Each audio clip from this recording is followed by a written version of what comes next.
Hi friends, welcome to my channel. இன்றைக்கி நம்ம சேனலில் ஒரு பிரியாணி ரெசிபி தாங்க செய்ய போகிறோம். அதுக்கு வந்து நான் இன்றைக்கி சிக்கன் பிரியாணி செய்ய போகிறேன். அதுக்கு நான் வந்து சிக்கன் வாங்கி கழுவி சுத்தம் பண்ணி எடுத்து வச்சுருக்கிறேன். அதுக்கு வந்து ஒரு அடிக்கனமான பாத்திரத்தில் நெய் கொஞ்சம் எண்ணெயும் சேர்த்து நம்ம நல்லா காஞ்சதுக்கப்புறம் அதில் வந்து இதில் வந்து ஒரு பட்டை, பிரியாணி இலை, ஏலக்காய் எல்லாம் சேர்த்துக்கணும். அதே மாதிரி இதில் முந்திரி பருப்பும் சேர்த்துக்கணும். சேர்த்து எல்லாம் நல்லா பொரிஞ்சதுக்கப்புறம் நம்ம இதில் வந்து இதுக்கு தேவையான பெரிய வெங்காயம் நான் நைஸாக கட் பண்ணி எடுத்து வச்சுருக்கேன். நைஸானால் நான் நீல வாக்கில் தான் கட் பண்ணணும். அதை வந்து நம்ம நல்லா ஸ்லைஸாக வர மாதிரி கட் பண்ணி எடுத்துக்கணும்.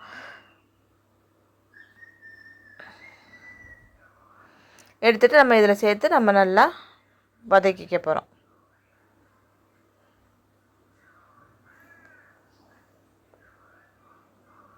நல்லா பொரிஞ்சதுக்கப்புறம் இதில் வந்து வெங்காயத்தை சேர்த்து நம்ம வதக்கணும்.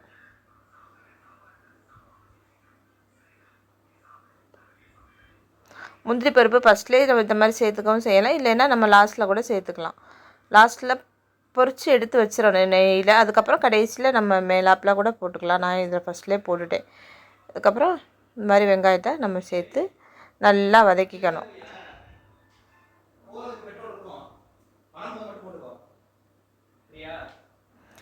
நல்லா வெங்காயம் நல்லா வதங்கினதுக்கப்புறம் நம்ம இதில் வந்து இஞ்சி பூண்டு பேஸ்ட்டு சேர்த்துக்கணும். வெங்காயத்தை நம்ம கொஞ்சம் மீடியம் ஃப்ளேமில் வச்சு கொஞ்சம் பொறுமையாக வதக்கணும். நம்ம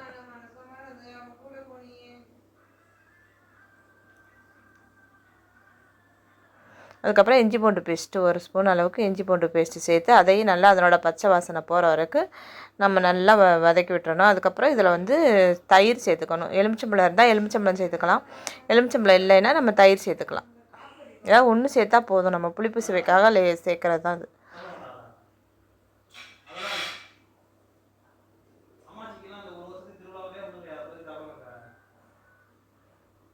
ஒரு 2 ஸ்பூன் அளவுக்கு மட்டும் சேர்த்து அதையும் சேர்த்த உடனே நம்ம நல்லா நல்லா நம்ம அதை வந்து அப்படி கட்டிப்படுற அளவுக்கு விடாமல் நல்லா கிண்டி விட்டுறணும் நம்ம. அதுக்கப்புறம் தக்காளி, தேவையான தக்காளி சேர்த்து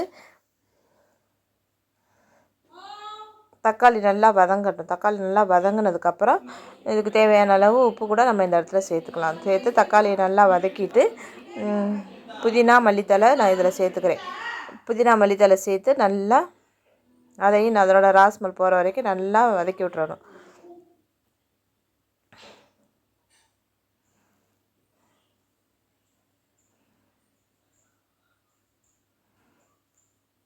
நல்லா ஃபஸ்ட்டு கொத்தமல்லி அப்புறம் புதினா ரெண்டையுமே சேர்த்தாச்சு. நல்லா வதங்கினதுக்கப்புறம் இதுக்குள்ள வந்து மசாலாலாம் நம்ம சேர்த்துக்கணும். உப்பு போட்டு வதக்கிட்டு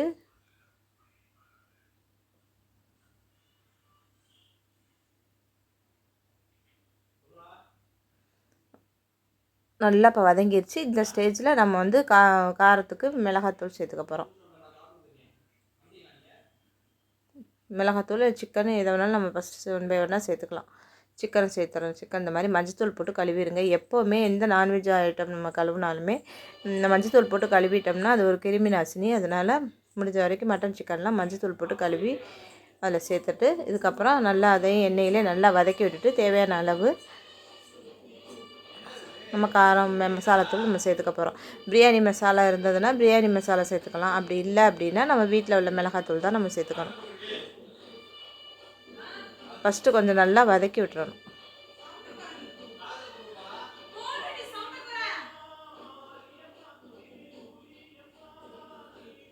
இதில் வந்து நான் 1 ஸ்பூன் அளவுக்கு மிளகாத்தூள், அதே மாதிரி மல்லித்தூளும் கொஞ்சம் கரம் மசாலாத்தூளும் சேர்த்துக்கிறேன். நான்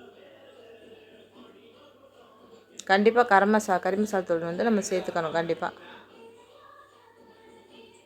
சேர்த்துட்டு நல்லா மிக்ஸ் பண்ணி விட்டுறணும். நல்லா மிக்ஸ் பண்ணி விட்டுட்டு அதுக்கப்புறம் நம்ம தேவையான அளவு தண்ணி ஊற்றணும். நான் வந்து இன்றைக்கி பிரியாணி ரைஸு, சீரக சம்பா ரைஸு இந்த மாதிரி எந்த அரிசியுமே நான் வாங்கலை.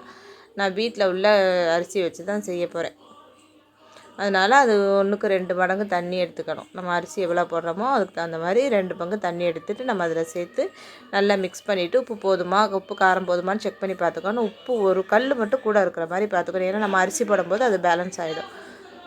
ஸோ அதனால் இந்த இடத்துல உப்பு செக் பண்ணி பார்க்கணும். ஒரு கல் கொஞ்சம் கூட இருந்தால் நல்லது, கரெக்டாக இருக்கும் நம்மளுக்கு. மூடி போட்டு மூடி நல்லா கொதிக்கட்டும். கொதித்து கொஞ்சம் வெந்து வரதுக்கப்புறம் நம்ம அரிசியை வந்து ஊற வச்சு வச்சுருக்கேன். நம்ம செய்ய ஆரம்பிக்கும் போதே நம்ம ஊற வச்சா கூட போதும், அரை மணி நேரம் ஊறினா போதும். ஸ்வீட் அரிசி தானே. இதெல்லாம் நம்ம வதக்கி எடுக்கும்போதே வதக்கி எடுத்து நம்ம இந்த மசாலாலாம் போட்டு தண்ணி கொதிக்கிறதுக்குள்ளே டைம் ஆகிடும். அதில் நான் அரிசியை போட்டு நல்லா மிக்ஸ் பண்ணி விட்டுட்டு நம்ம வேக வைக்க வேண்டியது தான்.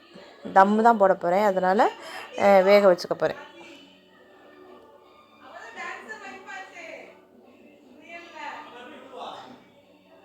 தண்ணி வந்து கரெக்டாக இருக்குது. நம்ம இதுக்கு மேலே தண்ணி இல்லாமல் நம்ம அந்த அரிசியை சேர்த்துக்கணும்.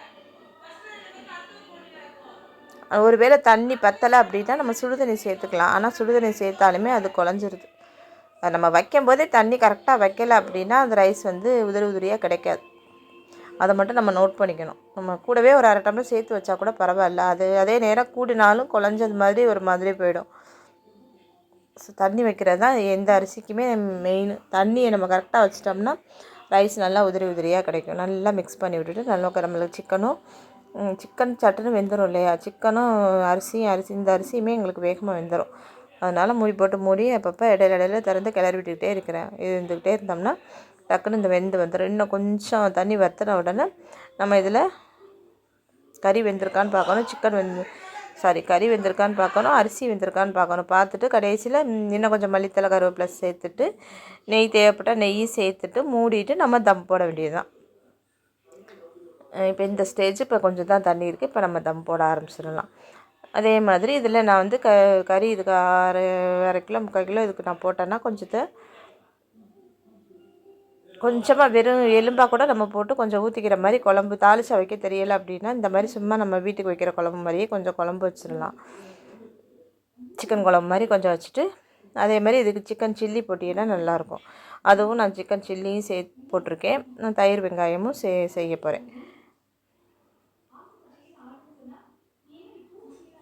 அப்போ தான் நம்மளுக்கு நல்லாயிருக்கும். ஒரே பிரியாணி மட்டும் முட்டை தயிர் மட்டும் வச்சு சாப்பிடலாம். ஸோ ஊற்றிக்கிறதுக்கு ஒன்றும் இல்லைன்னா நல்லாயிருக்கும். அது கிரேவியாக கூட செஞ்சாலும் மொத்தத்தில் நல்லாயிருக்கும். ஆனால் பிள்ளைங்கள்லாம் இதில் வந்து சிக்கன் சில்லி கேட்டதுனால நான் சிக்கன் சில்லி செஞ்சுருக்கேன். அவ்வளோதான், தம் போட்டாச்சு. இதெல்லாம் போட்டுட்டு நம்ம மூடி போட்டு கீழே தோசைக்கல் வச்சு மேலே சுடுதண்ணி வச்சு நான் தம் போட்டிருக்கேன். இது ஒரு 5 நிமிஷம் லோ ஃப்ளேமில் வச்சோம்னா ஒரு 10 நிமிஷம் கழித்து நம்ம திறந்து பார்த்தோம் அப்படின்னா லோ ஃப்ளேமில் வச்சுட்டேன். இப்போ 10 நிமிஷம் கழித்து திறந்து பார்க்கும்போது நம்மளுக்கு இது சாதம் உதிரியாக கிடைக்கும். பக்கத்து அடுப்புலேயே நான் கொஞ்சமாக சிக்கன் மட்டும் போட்டு கொஞ்சம் குழம்பு மாதிரி நான் வச்சுட்டேன்.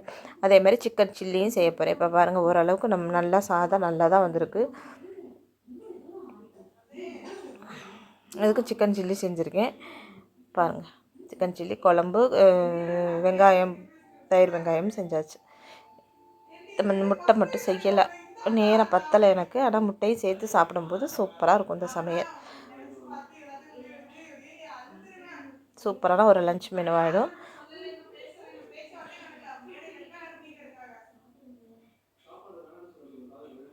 சாதம் நல்லா கொஞ்சம் பரவாயில்லைங்க. ரொம்ப பொடி ரைஸுங்கிறதுனால ஓரளவுக்கு நல்லா தான் இருக்குது. குழஞ்செல்லாம் ஒன்றும் போகலை, உதிரியாக தான் இருக்குது. இதே மெத்தடில் நீங்களும் செஞ்சு பாருங்கள். செஞ்சு பார்த்துட்டு வீட்டு அரிசியிலே செஞ்சு பார்த்துட்டு எப்படி இருக்குன்னு சொல்லுங்கள். இந்த மெத்தடில் தாங்க நான் பிரியாணி வைப்பேன். நீங்கள் வேறு எந்த மாதிரி வைப்பீங்கன்னு எனக்கு சொல்லுங்கள். தேங்க்யூ. நம்மளோட சேனலுக்கு மறக்காமல் சப்ஸ்கிரைப் பண்ணுங்கள், லைக் பண்ணுங்கள், ஷேர் பண்ணுங்கள். சப்ஸ்கிரைப் பண்ண மறந்துடாதீங்க. அதே மாதிரி நம்மளோட சேனலுக்கு இன்னமும் ஆதரவு கொடுக்கணும்னு கேட்டுக்கிறேன். தேங்க்யூ.